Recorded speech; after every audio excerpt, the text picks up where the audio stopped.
네. 11번째 시간입니다.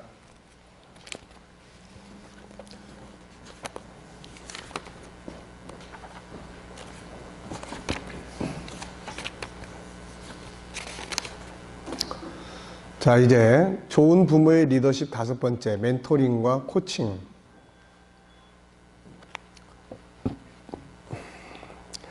일반적으로 부모는 아이를 보호하고 학교에 보내고 용돈 주며 옷 사주고 장난감 사주면 되는 것으로 생각한다. 그리고 교육은 학교와 학원에 맡기면 다 해결될 것으로 생각한다. 그러나 이것은 잘못된 생각이다. 학문적 교육은 학교 학원에서 이루어질 수 있지만 실제로 자녀의 인성과 인생에 필요한 모든 것의 80%는 가정에서 이루어진다. 부모는 단순히 보호하고 필요한 물질적인 것을 제공하는 데서 벗어나 자녀 속에 들어있는 보물들을 밖으로 끌어내고 한 사람의 인격체로 키워갈 수 있는 리더가 되어야 한다. 한 사람의 훌륭한 인격체로 양육하기 위해서는 부모가 멘토로서의 기능을 수행해야 하며 그 중에 한 부분인 코칭을 할 수 있어야 한다. 멘토링이란 뭔가? 멘토의 의미와 유래, 멘토 조언자의 역할을 하는 사람, 경험과 지식을 바탕으로 다른 사람을 지도하고 조언해주는 사람. 멘토의 유래, 이타카 왕국의 오디세우스 왕이 트로이 전쟁에 출정하면서 집안일과 아들 텔레마코스의 교육을 그의 친구인 멘토에게 맡긴다. 오디세우스가 전쟁에서 돌아오기까지 20년 동안 멘토는 왕자의 친구, 선생, 상담자, 때로는 아버지가 되어 그를 잘 돌봐줬다. 이후로 멘토라는 그의 이름은 지혜와 신뢰로 한 사람의 인생을 이끌어주는 지도자의 동의어로 사용되었다. 멘토와 멘티, 멘토는 지도하는 사람이며 멘티는 지도를 받는 사람을 말한다. 멘토링이라는 말은 멘토와 멘티가 서로 필요한 것을 나누는 과정이다. 자, 우리가 멘토링 이런 말 많이 해요. 그래서 원래 이 멘토라는 것은 사람의 이름이다. 그런데 그 왕이 자기 아들을 맡겨서 20년, 요즘에야 전쟁이 이렇게까지 안 가겠지만 옛날에는 뭐 한번 출정하면은 오랜 세월이 걸려서 갔다 오는데 와서 보니까 아들이 너무 잘 컸어요. 그런데 그 아들을 돌봐준 사람의 친구 이름이 멘토야. 그래서 이때부터 사람을 돌봐주고 뭐 양육시켜주고 보살펴주고 상담해주고 이렇게 하는 사람을 멘토다. 그리고 그런 과정을 갖는 행위를 멘토링이다. 이렇게 이야기를 해요. 우리 한국은 멘토 시스템이 굉장히 빈약해요, 이게. 그래서 이 멘토 시스템을 잘 갖춰야 됩니다, 이게. 앞으로 교회가 이런 역할들을 잘 감당할 수 있도록 그래서 이 멘토링에 대한 교육들을 우리가 좀 다 받아야 돼요. 그래서 자녀를 그냥 자녀로서의 부모가 아닌 멘토로서의 부모. 그 역할이 달라지거든요, 이게. 또 교회 안에 선생님들이 주일학교, 중고등부 이런 선생님들이 멘토로서의 훈련을 익숙하게 받으면 아이들 하나하나에 대한 멘토의 기능을 수행할 수가 있어요, 이게. 그래서 이 멘토에 대한 교육이 우리나라에서는 굉장히 이게 빈약해요. 우리나라에서 물론 멘토 교실이나 이런 것들이 이제, 부분적으로 있어가지고 하고, 개인적으로 뭐 선배 관계, 또 무슨 이렇게, 상담해주는 관계, 의논할 대상, 뭐 그런데 애들은 애들로 내려가면 이게 거의 없어요. 이제 물론 어떤 학교들은 이런 제도를 이게 받아들여가지고 애들끼리 서로 멘토 역할을 해주게 하는 학습적인 분야에서 하는 경우들도 있어요. 그러니까 문제가 뭐냐면 애들이 모든 문제를 스스로 해결해 나가게 되는 거예요. 이거를 누구의 도움을 받거나 의논하거나 상담을 하거나 또 그런 올바르게 방향 제시를 받거나 이런 게 필요한데 그렇게 하는 멘토 시스템이 잘 안 돼 있어요. 그래서 이제 이런 문제가 앞으로 우리 한국 사회에서 발전해 가야 될 영역이에요, 이게. 네. 자, 멘토의 필요성. 네. 앞에서 말한 바와 같이 사람이 태어나서 성장하고 살아가는 동안 많은 도움이 필요해요. 인간은 절대로 혼자 태어나서 혼자 모든 문제를 해결하고 혼자 성장해 갈 수가 없어요. 그래서 멘토가 필요한 겁니다. 멘토에 필요한 영역이 많지만 몇 가지 정리해 보면은 자, 우선 이런 문제가 이제 우리가 살아가면서 해결해야 될 부분들이에요. 우선은 자기 개발이 돼야 돼요. 자기 개발. 이게 자기를 인간 안에는 하나님을 닮은 엄청난 능력들이 안에 들어있는데 혼자서는 이거를 개발을 다 못해요, 이게. 그래서 옆에서 그거를 개발해 줄 수 있는 사람이 있어야 돼요. 회사 같은 데도 좋은 선배가 만약에 멘토가 된다 그러면은 그 선배가 이 사람의 재능을 자꾸 발전할 수 있도록 도와주는 거죠. 이게 자기 개발. 그 다음에 문제를 해결해요. 우리가 살아가는 도중에 문제가 많이 부딪혀요. 그 문제를 풀어나갈 수 있는 지혜와 또 이런 것들을 이제 얻어야 되는데 이런 게 스스로만의 힘만 가지고는 안 되는 거예요. 이게. 그래서 그런 도움이 필요하고 갈등 해결, 변화와 발전, 좋은 관계, 새로운 리더십, 네, 또 자기 성장, 효율적 업무, 효율적 학습. 아이들이 그런 학습 멘토링을 한다 그러면은 학습의 효율적인 학습 방법들을 이끌어주고 할 수 있는 리더를 이야기하는 거죠. 그러니까 옆에 그런 사람이 있으면은 아이들이 학습에 훨씬 더 도움이 될 수가 있는 거죠, 이게. 그러니까 이런 문제들을 해결해 나가는 데는 혼자의 힘만으로 안 되기 때문에 누군가가 이런 문제들을 도와주고 해야 되는데 문제는 전문적으로 멘토링에 대해서 훈련받은 사람들이 많지 않다는 거예요. 그냥 단순하게 선배로서 또 어른으로서 또 뭐 선생님으로서 모르는 문제 풀어주고 이런 정도지 진정한 멘토로서의 역할의 기능을 이게 잘 살려지지 않아요. 그래서 우리가 이 G7 프로그램 17권은 멘토링 교실을 다루고 있는 책이에요, 이게. 그래서 전체적인 멘토링, 그 다음에 우리가 전인 멘토링, 멘토링을 하는데 단순히 뭐 수학 문제 풀어주는 이런 도움, 이것도 필요하지만 전인적 멘토링. 그래서 이런 것들은 전문적인 교육과 훈련을 우리가 이제 G7에서 좀 훈련을 하고 하면은 이런 부분들을 얼마든지 다 도와줄 수가 있어요. 그래서 그런 멘토링에 대한 부분을 우리가 공부를 하는 것이 필요하다. 자, 그 다음에 코칭이라는 말이 있습니다. 코칭. 그래서 멘토링과 코칭은 서로 다른 뜻이에요, 이게. 멘토링은 때로는 티칭도 할 수 있고, 때로는 멘토링은 다양한 것들을 상담도 할 수 있고, 설명도 해줄 수 있고, 컨설팅도 해줄 수 있고, 멘토링은 전체를 포함하는 주제예요, 이게. 무슨 말인지 아시겠습니까?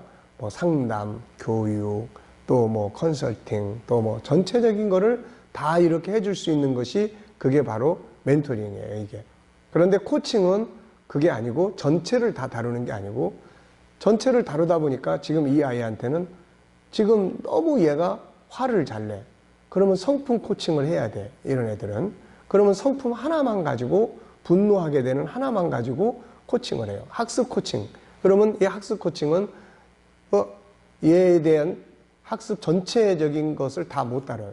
그래서 떨어진 과목, 수학 코칭, 수학에 대한 코칭. 여기도 보니까 이제 요즘에는 이런 게 조금씩 일반에서는 접목이 돼요. 그래서 코칭 수학 뭐 이런 것도 나오고. 근데 이제 우리가 이야기하는 거하고는 좀 성격이 달라요.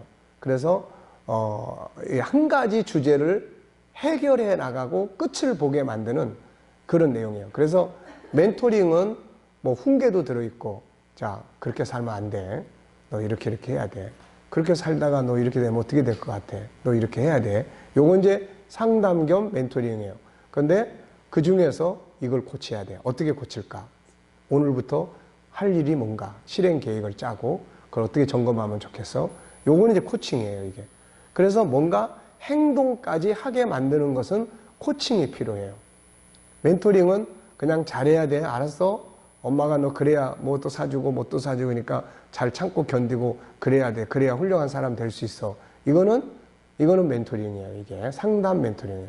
그런데 잘해야 될 게 뭔지를 하나 딱 찾아가지고 그것을 오늘부터 어떻게 시작해서 내일 어떻게 진행하고 그 다음에 안 되면 그때는 또 어떻게 방향을 잡고 해서 마침내 목표가 딱 완성되도록 만들어주는 이게 이제 코칭이에요. 이해됩니까? 그래서 멘토링은 전체적인 틀을 다 다뤄주는 거고 코칭은 한 가지만 다루는 거예요. 그래서 이제 부모 교실에서 부록으로 부모 코칭하는 아빠 엄마에 대한 책이 같이 나왔어요.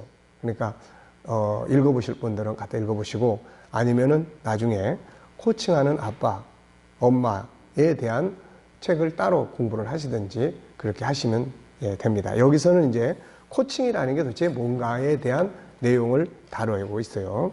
그래서 코칭하는 엄마, 아빠 이거는 이제 구체적으로 실예를 하나씩 쭉 들어가지고 뭐 사춘기 코칭은 어떻게 하는가, 또 뭐 학습 코칭은 어떻게 해야 되는가, 이런 걸 이제 예를 하나씩 들어서 이제 설명을 해 놓은 거예요. 그래서 코칭하는 할아버지, 할머니, 요거를 이제 엄마, 아빠로 다 바꿔가지고 그렇게 해놨습니다. 그러니까 할아버지, 할머니들이 그런 걸 알면은 코칭하는데 아이들 손주를 돌보는데 도움이 될 수가 있고 그렇게 돼요.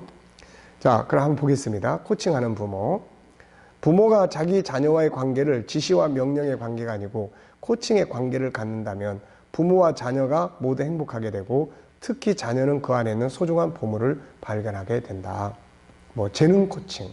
그러면은 이제 멘토링은 재능에 대해서 쭉 설명해주고 가르치고 교육할 수 있지만 코칭은 그러면 재능 가운데서 어떤 재능, SQ. SQ 중에서도 어느 것, 그 하나를 구체화시켜서 그거를 직접 실천하게 만들어가는 그런 시스템이에요. 그러니까 이게 굉장히 그런 현장화하는 데 좋은 프로그램입니다.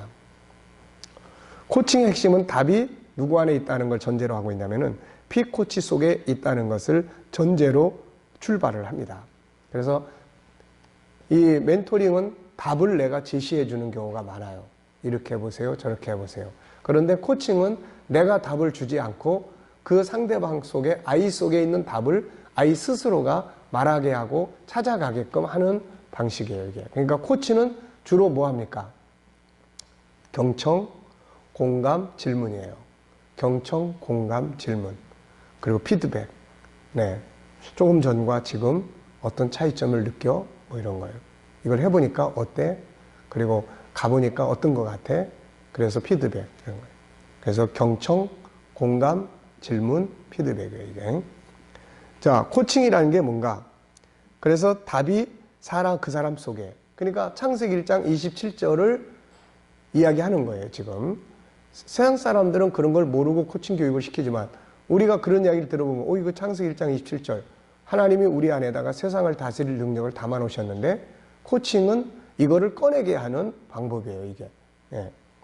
자, 그 다음 코칭은 성장과 변화를 추구하는 건강한 사람이 새로운 시각으로 문제를 보고 해결책을 자신이 발견하도록 돕는 거예요.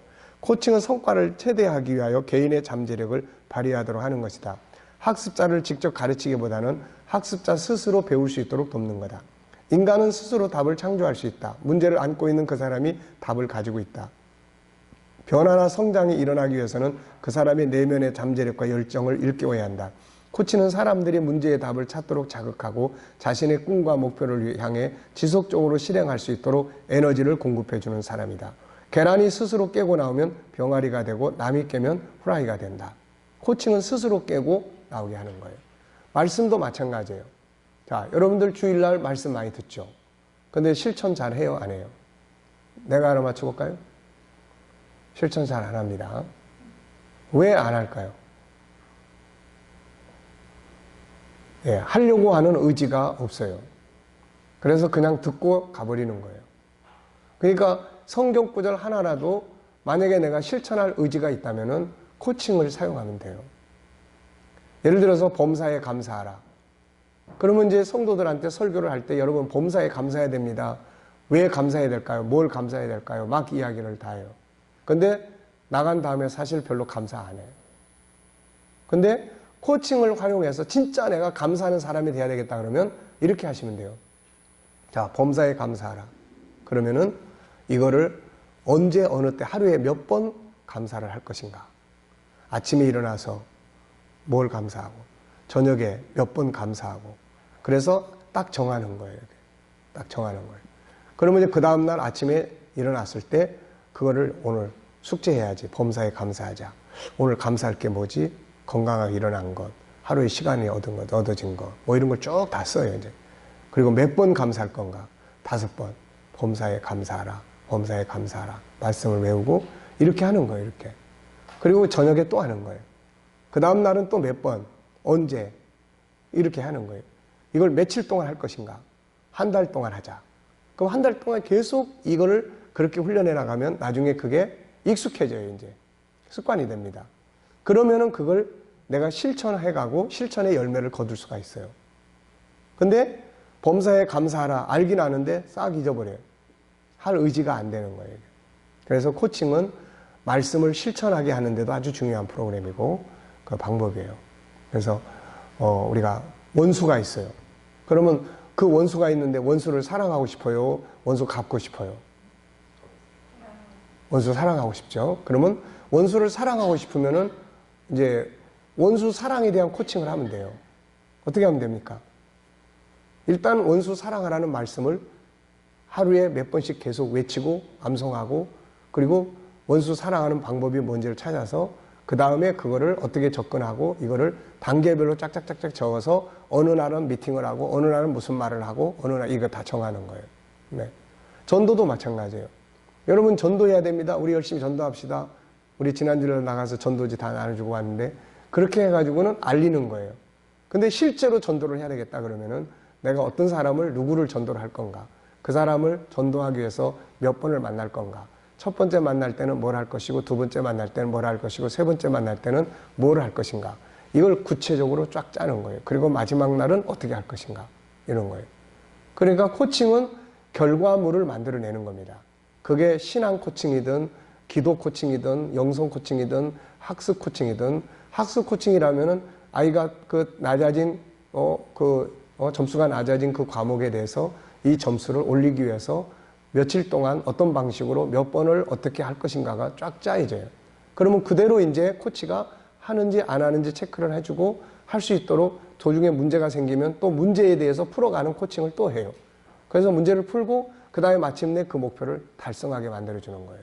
그러니까 만약에 우리 집사님 딸이 5학년인데 만약에 이 딸이 하고자 하는 의지가 있다면은 아무리 바보라도 내가 천재로 만들어줄 수 있어요. 내가 그렇게 해줄 수 있다고. 예. 그러니까 그건 뭐냐, 할 의지가 있다면은 코칭은 그런 시스템이에요.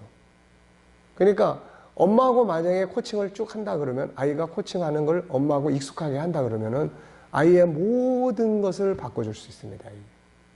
이게 코칭이 그렇게 위대한 겁니다. 이게 아시겠죠? 그러니까 우리가 성령 안에 사는 건 항상 하나님이 우리를 코칭하시는 거예요. 성령께서 우리를 상담하시고, 근데 우리가 자꾸 내 멋대로 가려고 그러니까 이제 안 되는 거지, 이게. 그래서 코칭은 말씀을 실천하는 데도 도움이 될 수 있고, 그래서 아이들에게 코칭 국가도 이제 만들어가지고, 지금 우리가 마음교실인 거 다 코칭 시스템이에요, 다. 그래서 아이들이 뭔가를 스스로 하고, 점검하고, 발전하고, 이대로만 선생님이 할 수 있고 한다면은, 그렇다면은 이 선생님이 그걸 업으로 할 수 있을 정도로 훈련되고, 그렇게 사용할 수 있는 부모들이 있으면은 얼마든지 다 바꿔줄 수 있어요, 이거. 그러니까 하나님이 우리한테 주신 재능은 정말 엄청난 거예요, 이게. 코칭 재능이 다 우리 안에서 나오는 거니까요. 자, 코칭은 스스로 답을 창조하고 책임지는 의식을 가지도록 변화를 준다. 사람들이 탁월한 리더를 만나면 리더가 유능하고 똑똑하다는 생각이 든다. 그러나 코치를 만나면 자신이 유능하고 똑똑하다는 것을 알게 돼요. 네. 자, 코칭은 고객의 삶과 일터에서 잠재력을 극대화하도록 깨달음과 창의적인 프로세스 속에서 열정을 불러일으켜주는 협력관계다. 그래서 요즘에 회사들도 비싼 돈을 지불해 가면서 코치들을 옆에 두고 있어요, 다. 세계적인 대기업, 빌 게이츠 같은 사람도 비싼 돈을 지불하면서 코치를 다 두고 있습니다. 자기 자신은 자기의 문제를 냉철하게 못 봐요. 그런데 코치는 객관적인 면에서 냉철하게 보고 또 이끌어 갈 수가 있습니다, 이게. 답이 없다고 느낄 때는 불행해하지만 답을 찾고 있는 것들을 보게 되면 희망이 생긴다. 그럼에도 불구하고 있는 것을 생각해보라. 네. 하나님께서 모세에게 주신 질문, 자각하여 아직 자신이 개발하지 못한 자기 안의 90%의 자원과 능력을 보자. 코칭은 나에게 답이 있다는 것을 깨닫게 하는 기술이다. 내 안에 답이 있다고 느낀 사람은 스스로 답을 창조하며 풍요와 행복을 느낀다. 존재 가치를 찾게 해준다. 코치는 질문과 경청의 전문가가 돼야 돼요. 사람들은 누구나. 그래서 경청의 전문가, 상대방의 이야기를 쭉 들으면서 그 속에서 답을, 힌트를 찾아내야 돼요. 힌트를. 네, 상담하면서도 계속 들으면서 그 사람이 자기가 문제의 답을 착착착 이야기를 해요. 처음에는 뭔 말을 해야 될지 잘 모르다가도 이야기를 쭉 하다 보면은 그 속에서 답을 우리가 발견해낼 수가 있어요, 다. 그래서 그런 부분들이 필요합니다. 경청, 그 다음에 질문, 이런 거예요. 자, 뒷페이지로 넘어가겠습니다. 쭉 넘어가 붙이고. 그러니까 코칭이 대충 뭔지 알겠죠? 안에 답이 있어요.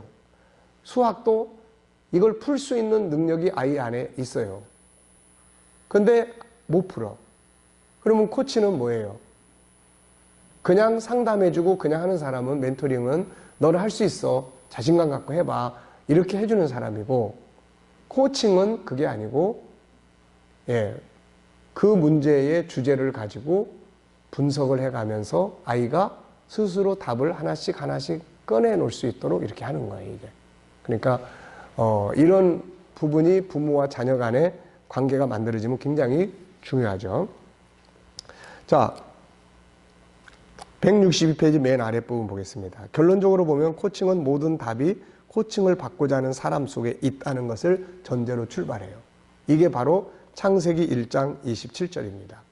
다만 본인이 그 사실을 모르기 때문에 코치가 질문을 통해서 그걸 찾아내게 해요. 그리고 답을 찾아 이루는 길에 혼자서 가는 게 아니라 코치가 정한 기간 동안 함께 동행하는 시스템이에요.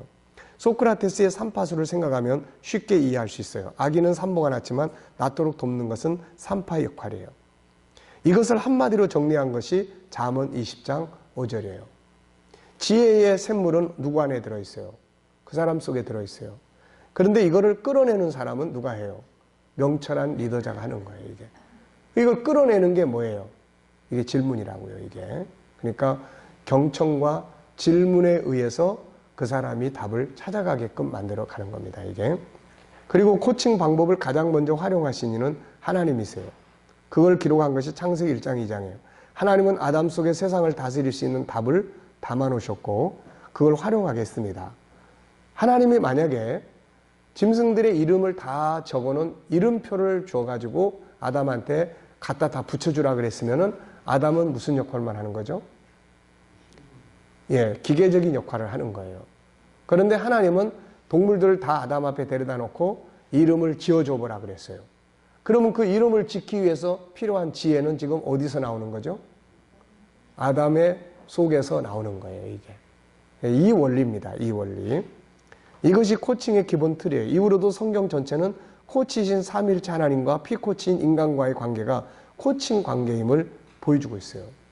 우리가 은혜를 받으면 받을수록 무엇을 많이 느끼죠?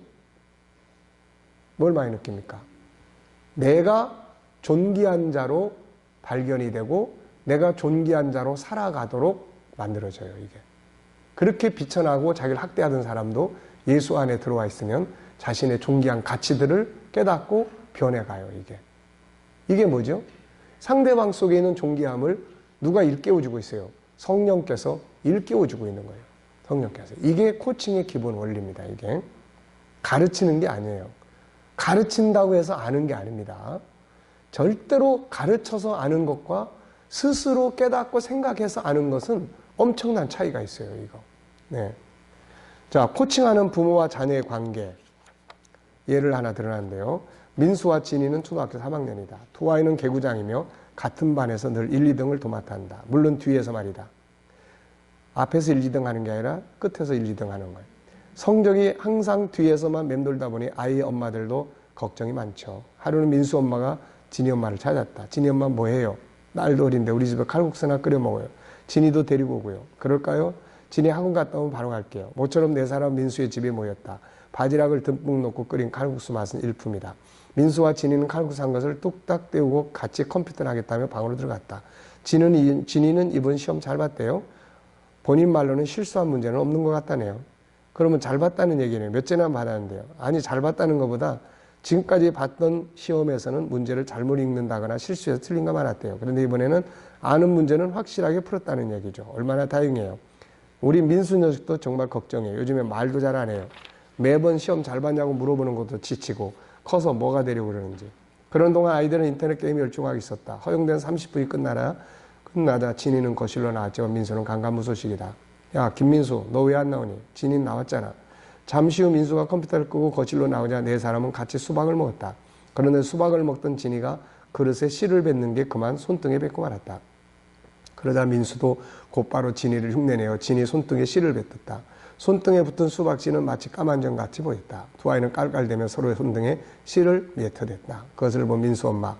자, 이것이 이제 코칭 교육을 받은 사람과 그렇지 않은 엄마의 차이점이에요. 자, 우선 날카로운 목소리가 들립니다. 김민수, 더럽게 지금 뭐 하는 거야? 진이는 실수로 그런 거잖아. 너는 일부러 그게 무슨 짓이지? 그러나 이 모습을 보던 진이 엄마는 쾌활하고 흥미로운 목소리를 아이들에게 말한다. 와, 수박씨가 이렇게 생겼구나. 그러고 보니 참외씨랑 또 다르다. 그렇지, 우리 이왕 이렇게 된 거 손등에 수박씨나 잔뜩 붙여볼까? 진이 엄마와 민수, 진이는 신나하며 수박씨 뱉기에 돌입했고 민수 엄마를 뺀 모두의 손등은 까만 수박씨로 채워졌다. 아이들은 오랜만에 재미난 장난거리를 찾아왔듯 신나게 수박을 먹으며 장난을 쳤다. 그러는 사이 진이와 민수는 사회와 과학 교과과정에 나오는 열매 씨에 대한 정보를 떠올리며 주거니 받거니 했다. 이상한 일이라는 듯 쳐다보는 민수 엄마를 제외하고는 모두가 즐거운 시간을 보냈다. 두 아이의 미래는 어떻게 되었을까? 아이들의 차이는 금세 벌어지지 않았지만 몇 개월 뒤부터 아이들의 간격이 벌어지기 시작했다. 성적은 부진해도 호기심을 갖는 곳에 아낌없이 지원해주고 동참해준 엄마 덕분에 진이는 자신이 자연과학에 관심이 있다는 걸 알게 되었고 그때부터 진이는 가족들과 주말이나 시간이 날 때면 산으로 들러다니며 나무와 꽃과 풀 등을 관찰하는 일에 누구보다 열심을 냈다. 결국 4학년이 된 진이는 관찰 일기를 쓰기 시작했고 자신이 채집한 나뭇잎과 꽃 등을 비교하며 관찰한 내용과 짧은 에세이까지 덧붙인 자신만의 자연 관찰책을 만들었다. 진이 엄마는 딸의 관찰 일기를 보고 범상치 않음을 느꼈고 결국 아동 출판사에 원고를 내어 진이는 최연소 저자가 된다. 진이는 이제 꼴등이 아니라 어엿한 저자라는 사실에 뿌듯했고 무엇보다 자기가 즐거워하면서 잘할 수 있는 분야를 찾았다는 데 무한한 자부심을 가질 수 있다. 민수는 어떻게 되었을까? 민수는 엄마의 극성스러운 지원으로 성적이 나아지긴 했다. 그러나 하루에도 몇 군데씩 학원을 다니며 지식만을 고집스럽게 넣는 주입식 교육으로 인해 누구보다 활발했던 아이는 점점 말을 잃어갔다. 성적이 올라갔음에도 불구하고 가장 가까워야 할 가족에게 자신은 영원한 꼴등이란 패배감을 지워버릴 수 없었던 것이다. 자, 두 사람의 모습에서 뭘 느낍니까? 한 사람은 그걸 통해서 뭔가 아이 속에 있는 거를 끌어내는 쪽으로 지금 그 상황을 진행하고 있고 한 사람은 야단을 침으로써 그걸 통해서 뭔가를 끌어낼 수 있는 기회를 야단침으로써 그냥 덮어버리고 마는 거예요, 이게. 그러니까 코칭이라는 것은 꼭 이렇게 말을 통해서만이 아니라 행동 속에서 어떤 동기부여를 끌어내줄 수 있도록 만들어주는 역할을 하는 거예요, 이게. 네. 자, 이런 것들이 굉장히 중요합니다, 이게. 부모 코치가 있는 경우와 없는 경우의 모습이다. 진이 엄마는 부모 코치로서 역할을 잘했다. 자녀를 부정적으로 보지 않고 호기심과 놀이에 대한 욕구를 잘 경청하고 그걸 충족시켜주면서 거기서 재능과 열정을 끌어내는 훌륭한 코치 역할을 한 거다. 반면 민수는 자녀의 새로운 행동과 호기심에 큰 관심을 두지 않고 부모가 정한 틀에 아이가 따라오기를 강요한다. 자신의 아이가 이미 모든 잠재력을 가지고 있는 존재라고 믿기보다는 부모가 일일이 지시하고 만들어 주어야만 하는 부족한 존재라고 생각한다. 한 부모는 아이 속에 답이 있으니까 뭔가 발전할 수 있도록 그걸 끌어내도록 하는 역할을 하고 있고 한 부모는 아이를 항상 가르쳐서 뭘 만들려고 하는 데만 역점을 두고 있는 거예요, 이게. 자, 이런 말을 했어요. 하버드 대학의 총장이자 경영학 킴 클라크 교수. 어머니는 제 존재의 특별함을 늘 일깨워줬습니다. 바깥에 나가서도 내가 존귀하며 영향력 있는 사람을 느끼도록 했습니다. 언제부턴가 저는 어떤 일을 할 때도 제가 누구인지 기억하려고 애를 썼습니다. 항상 일깨워주는 거예요. 뭔가를 안에 있는 거를 생각나게 하고 떠오르게 만들어주고 그 밖에 끌어내게 만드는 거죠. 일반적 코칭 과정. 일반적 코칭은 10단계의 과정을 진행한다. 자세한 내용은 G7 13권을 참고하기 바라고 여기서는 간단하게 제목 중심으로 정리한다. 첫째, 오프닝, 만남의 단계, 관계의 시작. 서로 만나는 시작점이다. 이때는 잘한 것, 축하할 일들을 찾아서 축하하고 칭찬하고 지지하고 격려해요. 그래서 자녀와의 코칭을 한다면은 뭐 일주일에 한 번씩 한다든지 뭐 그거는 정기적으로 한다든지 아니면은 정기적으로 하지 않고 그냥 일상 속에서 항상 일깨워 줄 수 있도록 질문을 하고 이제 이런 역할을 한다든지 이렇게 할 수 있죠. 자, 정기적으로 하는 거는 이제 오프닝이 있고 그 다음에 두 번째는 코칭 영역 분류예요. 어느 분야에 대해서 코칭을 하고 싶은지. 자, 예를 들면은 아들, 딸, 뭐 이번 주간에 엄마하고 특별히 코칭하고 싶은 주제가 있으면 이야기를 해봐요. 그래서 특별히 코칭하고 싶은 주제, 뭐 중요하게 생각하는 주제, 새롭게 하려고 하는 주제, 뭔가 새로 도전하려고 하는 주제, 안 됐지만은 다시 나는 해보고 싶은 주제, 그러니까 특별히 엄마하고 코칭하고 싶은 주제가 있으면은 한번 이야기를 해봐요. 예, 이렇게 해서 주제를 찾아내는 거예요. 그게 학습이든 친구 관계든 갈등의 문제든 뭐 어떤 것이든. 네, 그래서 그런 구체적인 예는 코칭하는 엄마 아빠라는 책이 있으니까 한번 갖다 읽어보셔도 되고 나중에 공부할 때 그런 교육을 또 함께 좀 더 적극적으로 받으면 됩니다. 자, 그래서 예를 들면은 자, 우리 이제 집사님 이쪽에 계신 집사님 오늘 만약에 저하고 코칭을 한다면은 오늘 저하고 나누고 싶은 주제 중에서 제일 중요하게 생각하는 주제 2개만 이야기를 해보세요. 갑작스러운 질문이에요. 첫째는 어떤 거? 집사님은 어떤 거?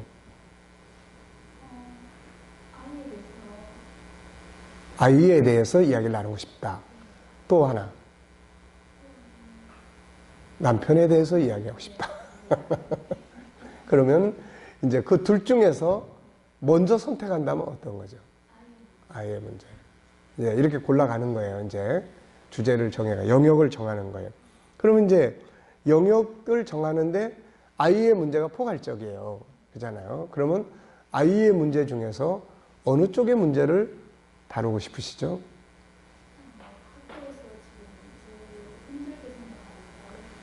예, 학교에서 제일 어렵게 생각하는 거. 그것이 어떤 친구와의 갈등의 문제. 자, 그러면 이제 그게 주제일 수 있고 혹시 그 외에 그보다 더 중요하다고 생각되는 것이 뭐가 있나요?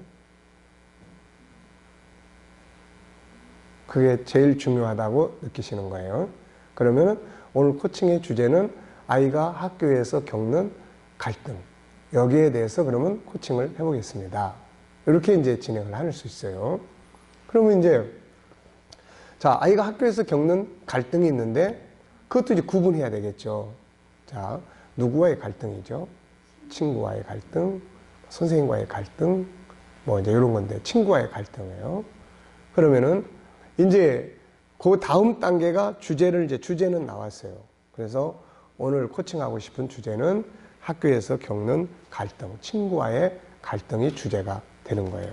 애도 마찬가지예요. 자, 엄마하고 만약에 이제 코칭 관계가 만들어질 수 있다면, 그래서 아이에게 코칭이라는 걸 설명해주고, 앞으로 우리가 이런 방법을 한번 사용을 해보면 어떨까.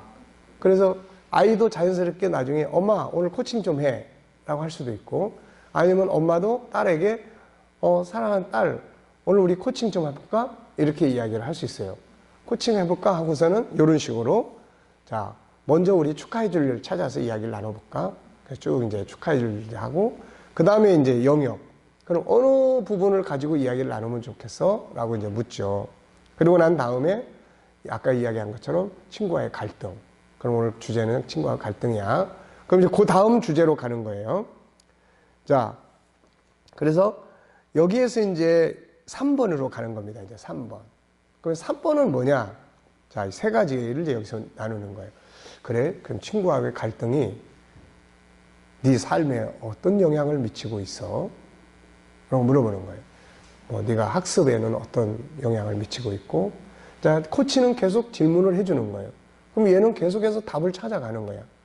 아유, 엄마 이것 때문에 갈등 때문에 수업도 집중이 안 되고 그냥 수업 시간에 앉아도 그냥 그 아이 생각만 나고 그 막 화가 나고 그래요.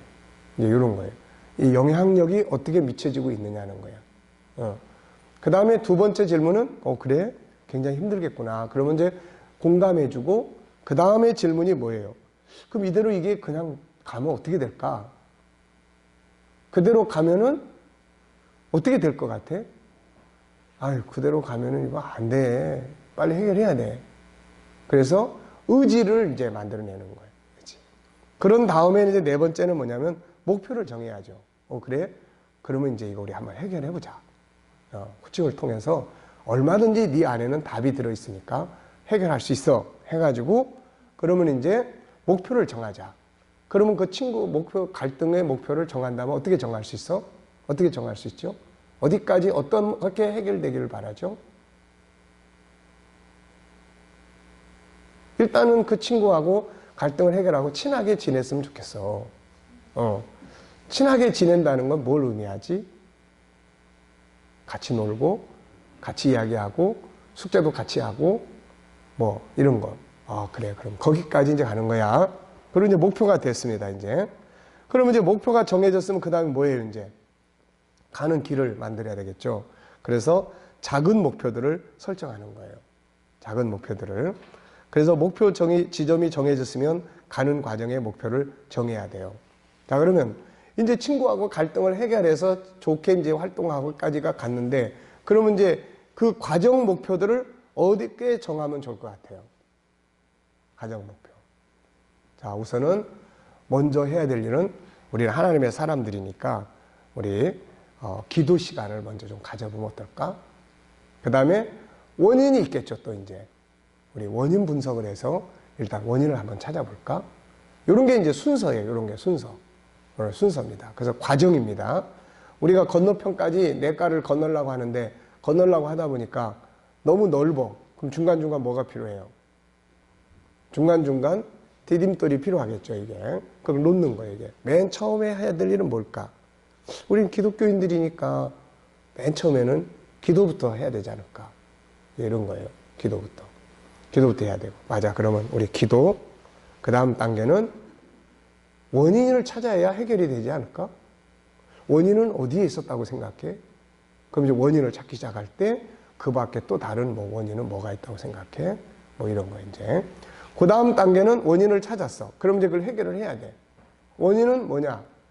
이 친구랑 잘 지내려고 했는데 다른 친구가 옆에서 끼어들어가지고 회방을 하는 바람에 속닥속닥 해가지고 이 친구하고 사이가 틀어졌어.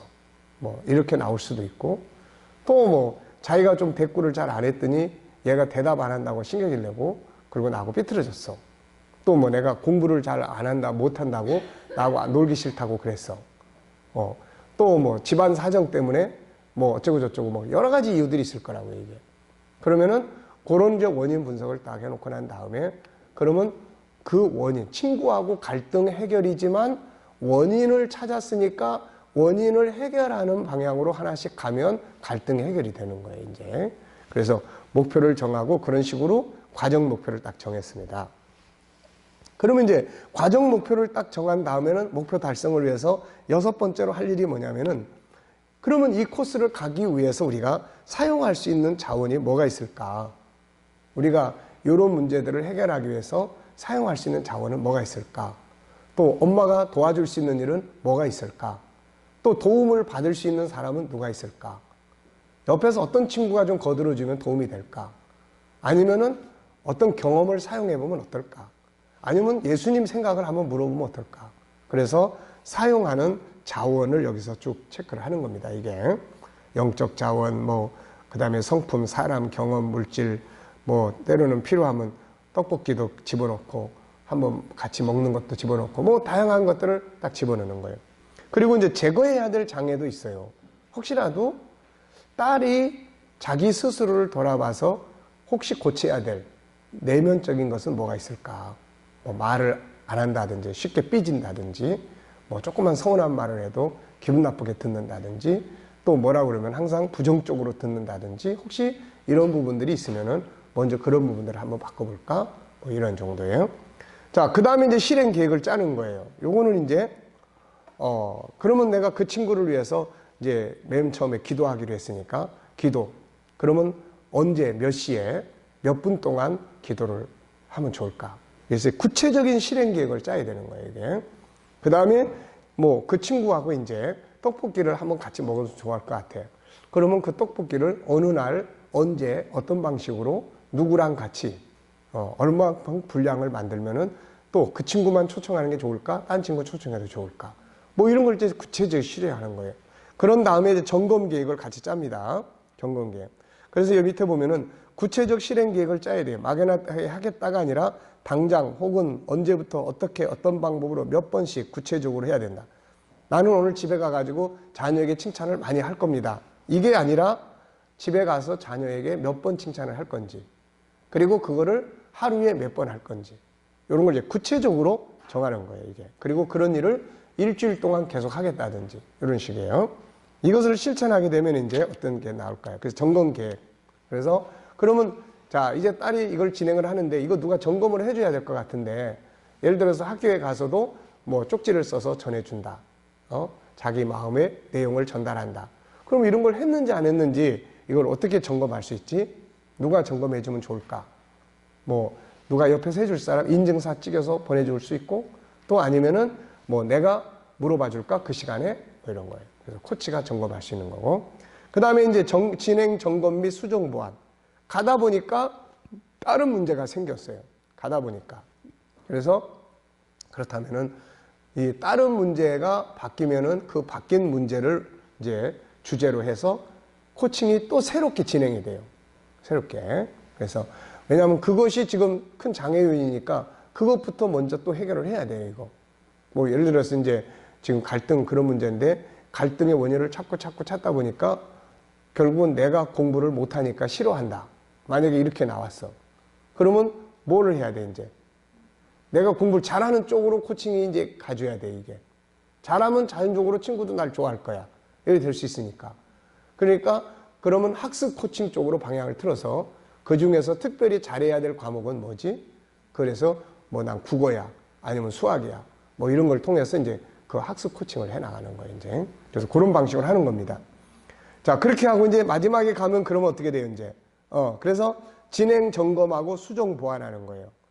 그러니까 코칭이 이제 일주일에 한 번씩 한다든지 매일 급한 것 같으면은 오늘 학교 갔다 와서 오늘 두 번째 코칭 어때? 괜찮아? 괜찮아. 그러면 두 번째 코칭해. 그 다음날 세 번째 코칭해. 네 번째 코칭해서 우리 10번째까지 해서 이걸 해결하자. 그래서 10회. 이게 이제 밖에 나가서 일반인하고 일반 사람들하고 코칭을 하면 이제 돈을 내야 돼, 이거. 그래서 지금 뭐 그런 강정 코칭이나 이런 거 하는 거 보면은 시간당 15만 원 정도 받는다든지 10만 원 정도 받는다든지 해요. 그러니까 만약에 그 아예 내가 돈을 받고 전문 업으로 코칭을 한다 그러면은 무료로 해줄 수가 없잖아요. 우리야 뭐 목회를 하니까 다 무료로 이제 그런 코칭을 하고 하지만은 그랬을 경우에는 그래서 이제 우리가 코칭 지도사 자격증도 그래서 발급을 해요. 나중에라도 만약에 이런 청소년 코칭에 대한 전문업을 자기가 해야 되겠다라고 했을 때는 그게 이제 돈을 받고 할 수 있는 거거든요, 그게. 그러니까 이제 그런 경우에는 몇 회를 하느냐에 따라서 이게 돈을 내는 게 달라지잖아요. 그러면 뭐 8회까지 한다든지 이 문제는 8회에 걸쳐서 해결을 한다. 또 이 문제는 뭐 16회 동안 간다. 이 문제는 6개월 동안 코칭을 하겠다. 그것도 한 주에 한 번 하겠다. 한 주에 두 번 하겠다. 왜냐하면 이거는 피코치 입장도 그렇고 코치 입장도 그렇고 전부 다 뭐예요, 이거는? 이건 돈과 관계가 있으니까. 우리야 뭐 맨날 하자 그러면 맨날 해서 상관없지만은 그러니까 그런 부분들이 있기 때문에 횟수를 정할 수도 있어요, 이게. 그래서 이제 하면서 9번째로 가는 거예요, 이제. 9번째로 가면은 하다 보니까 안 되는 부분도 있어요. 막 이렇게 하려고 하는데 잘 안 돼. 그래서 난 하기 싫어. 다 그만둘 거야. 이렇게 나와, 이제. 그럼 어떻게 해요? 그러면 그만둬.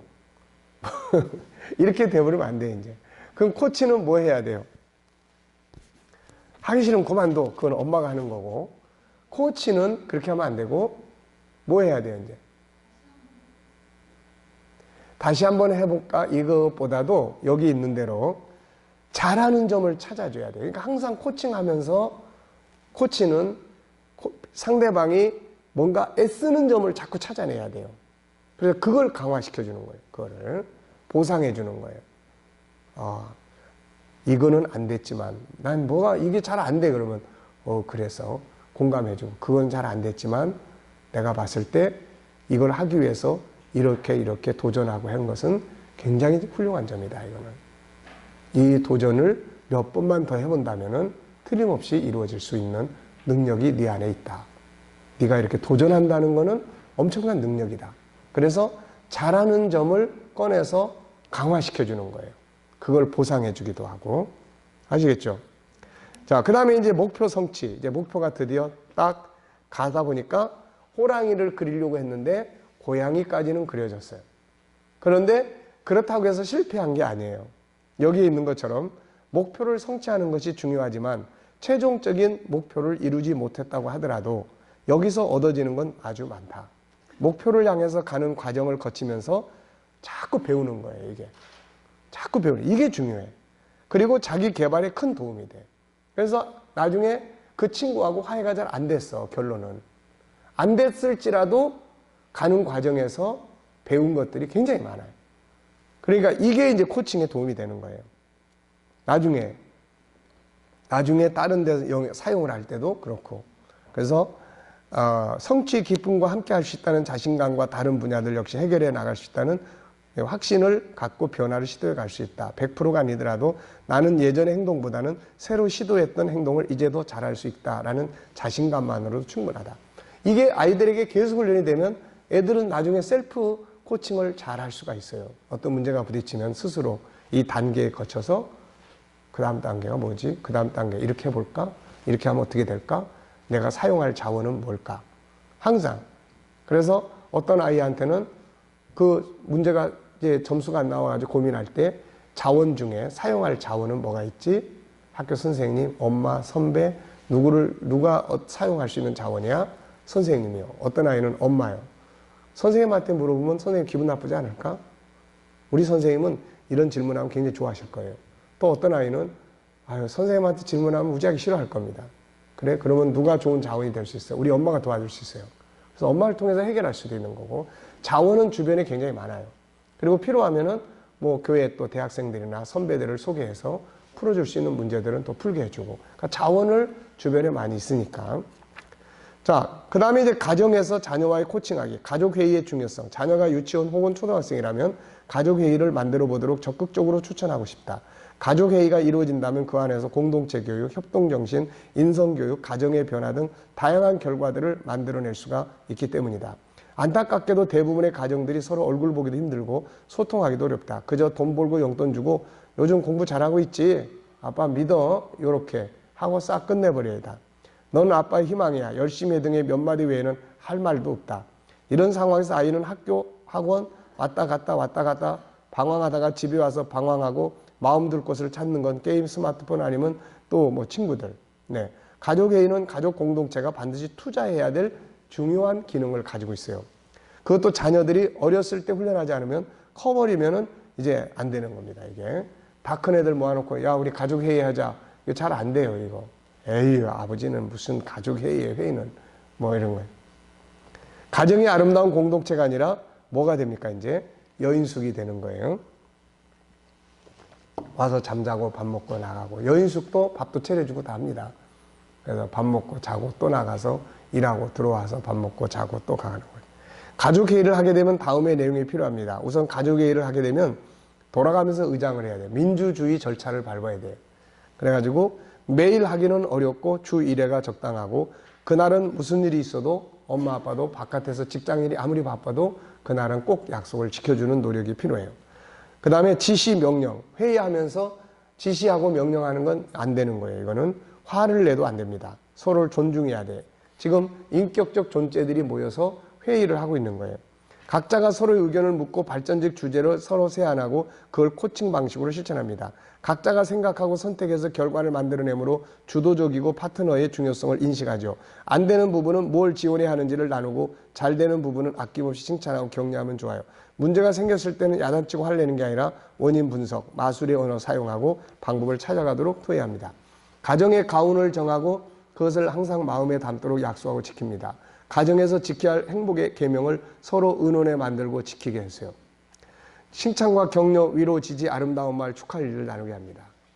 유감스럽게도 저도 우리 아이들을 키울 때 이런 걸 전혀 몰랐어요. 만약에 이런 것들을 조금이라도 생각을 했더라면은 훨씬 더 좋은 관계들을 가질 수 있었을 거고 그게 나이 들어가면서 훨씬 더 가까워질 수가 있었을 거예요. 그런데 그런 시기를 그냥 먹고 자고 일하고 학교 갔다 오고 잘했니 못했니 또 뭐 이런 정도에서 다 끝나버리다 보니까 이제는 나이가 들어가고 그러니까 다 멀어져 버리는 거예요, 다. 네.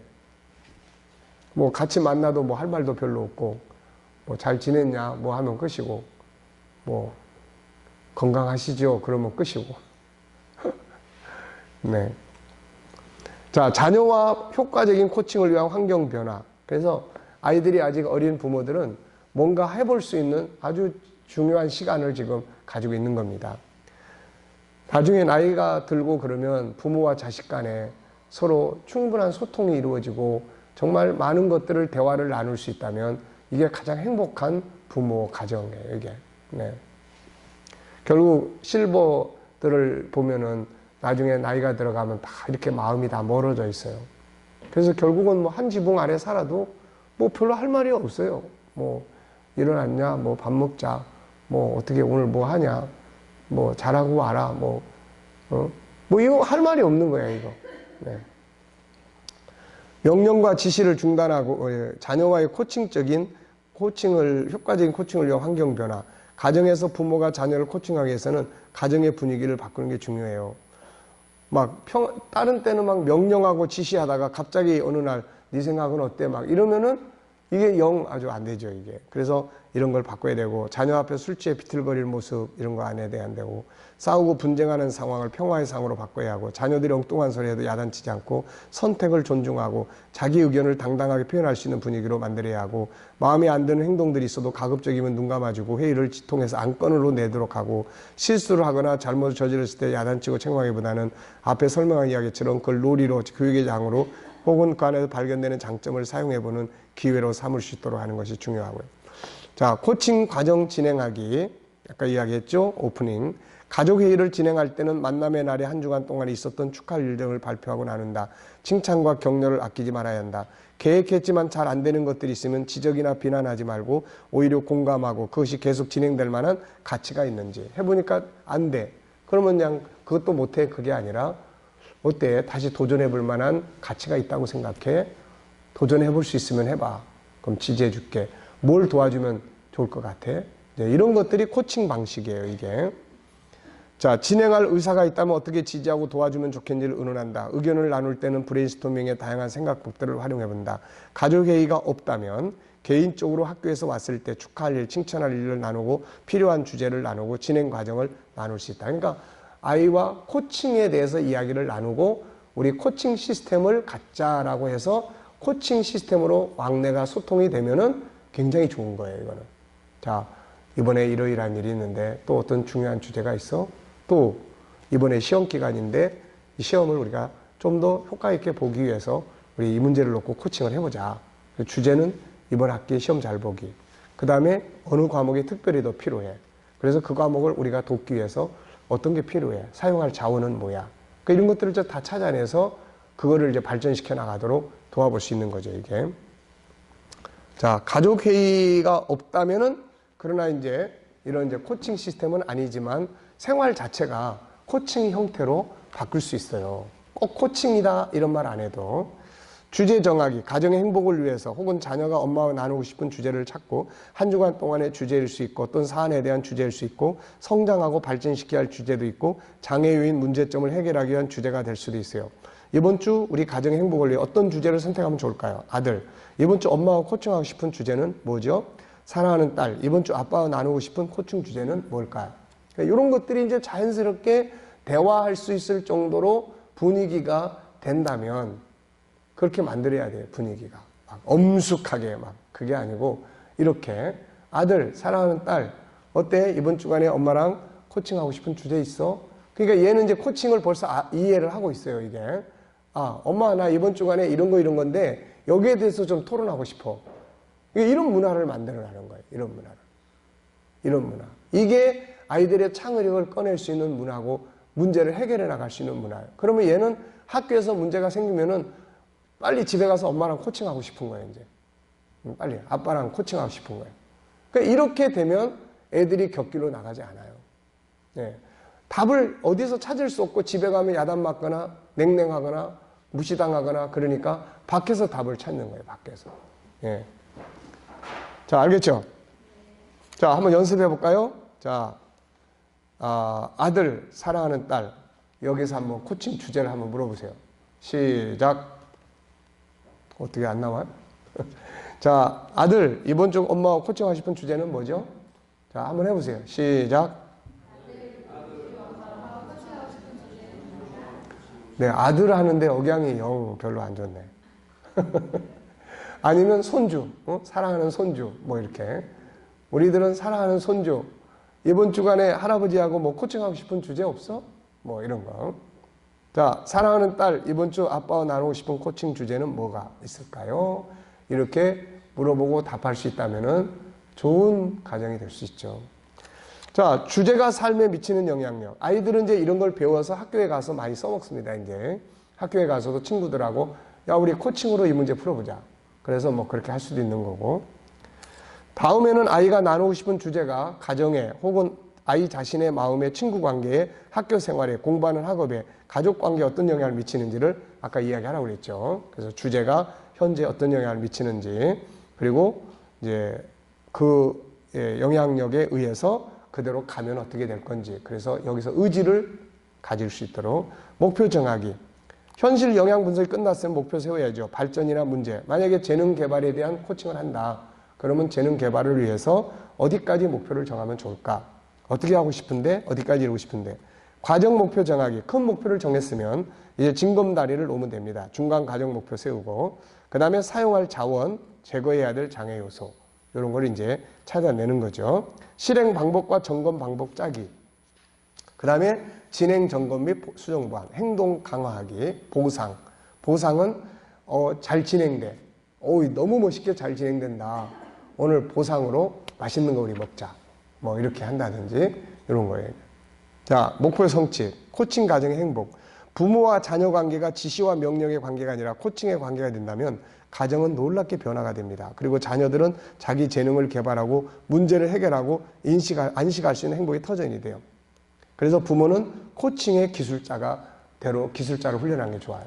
애들이 속을 썩였어도 그냥 내버려 두고 나중에 그 상황이 지난 다음에 왜냐하면 지금 이야기를 하면은 내가 감정이 나올 수 있기 때문에 그냥 지나가고 그 다음에 어느 시간대에 어제 그제 이러이러한 행동을 했는데 이 부분에 대해서 이야기를 좀 나눌 수 있을까? 그래서 이제 그런 부분들을 그런 식으로 풀어간다든지 이렇게 하는 게 중요합니다. 자, 할 수 있습니까? 네. 여러분들은 천재들이세요. 딱 한 번 듣고 코칭을 할 수 있다고 하시니까 대단하십니다. 근데 불가능한 게 아니에요. 제가 코칭에 관한 많은 책들을 읽어보고 가장 쉬운 거, 쉽게 성경적인 원리를 일각에서 정리를 해놓은 거니까 누구든지 다 할 수 있어요.